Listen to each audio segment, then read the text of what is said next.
প্রতিদিনের চিন্তা ও প্রার্থনা। 16ই অক্টোবর, দিনের প্রধান চিন্তা।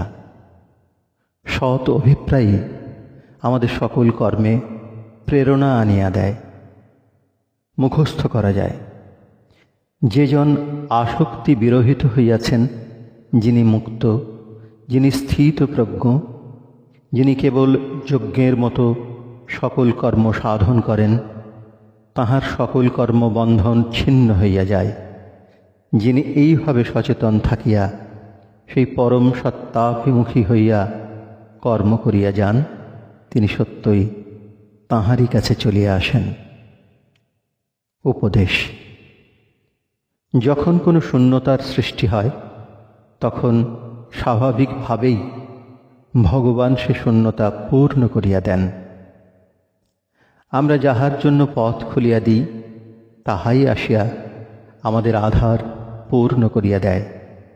আমরা যদি উন্নত ভাব ও চিন্তাকে ধরিয়া রাখিতে অভ্যাস করি, তবে তাহা আমাদের জীবনে আশ্চর্য কাজ করিবে।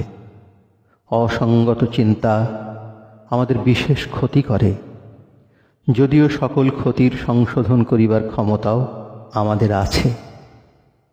অন্তর্মুখী চিন্তার এমন শক্তি যে তাহা আমাদের জীবনে এবং অন্য লোকের জীবনেও অসাধারণ পরিবর্তন সাধন করিতে পারে। প্রার্থনা: হে প্রভু, তুমি সকল আশীর্বাদ দাতা।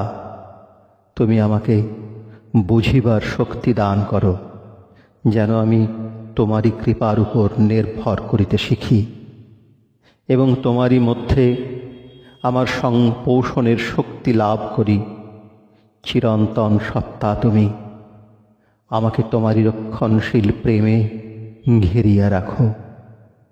আমাকে আরও আন্তরিক ভাব এবং জ্ঞান দান করো এবং তোমারই দিব্য শান্তিতে আমার জীবন পূর্ণ করো।